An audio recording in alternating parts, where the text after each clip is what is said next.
नमस्कार दोस्तों, आइए आज हम समझते हैं पॉक्सो एक्ट को और जुवेनाइल एक्ट को। इन दोनों में क्या डिफरेंस है। पॉक्सो एक्ट एक जेंडर न्यूट्रल एक्ट होता है जहां पर बच्चे का एज सबसे पहले डिफाइन किया जाता है कि बच्चे की एज कितनी है। अगर बच्चा 18 साल से नीचे है तो वह उसके जो एक्यूज्ड है उसके ऊपर पॉक्सो एक्ट का जो धाराएं हैं वो लगाई जाती हैं। सबसे पहले इस एज को डिटरमाइन कैसे किया जाता है। अगर जो एक्यूज्ड है और वो एक्यूज्ड अगर 18 साल के नीचे है तो उसका एज डिटरमाइन कैसे होगा। सबसे पहले हम आपको बता दें कि अक्सर लोग आधार कार्ड को बर्थ का सर्टिफिकेट मानते हैं, लेकिन आधार कार्ड बर्थ का कतई सर्टिफिकेट नहीं होता है। उस पर लिखा हुआ जो बर्थ होता है वह उसका कोई रेलिवेंसी नहीं होती है। इसके लिए जुवेनाइल एक्ट की धारा 94 बात करता है। उसमें बताता है कि कौन सा ऐसा सर्टिफिकेट है जो आपका एज को डिटरमाइन करेगा। हम कैसे क्लेम करेंगे कि जुवेनाइल बोर्ड में उसकी ट्रायल चले।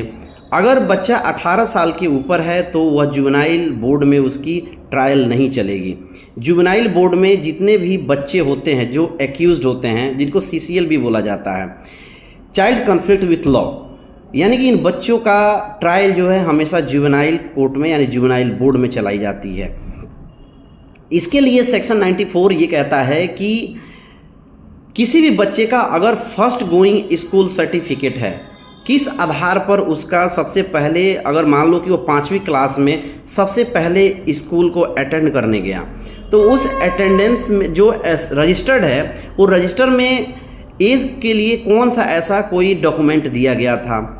अगर वो नहीं है तो उसके बाद मैट्रिकुलेशन सर्टिफिकेट देखी जाती है। अगर मैट्रिक का जो सर्टिफिकेट होता है उसमें डेट ऑफ बर्थ लिखा होता है, वहीं डेट ऑफ बर्थ सबसे वैलिड और मान्य होता है।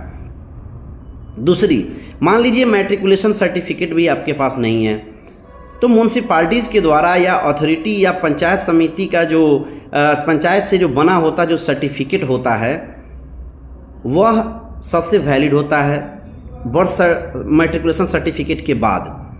तीसरा होता है सबसे लास्ट में ओसिफिकेशन टेस्ट, जहां पर बोन के जॉइंट्स को मेडिकली जांच करके पता लगाया जाता है कि उसके एज का क्या डिटर्मिनेशन है, कितना अप्रोक्सीमेशन है उसके एज में।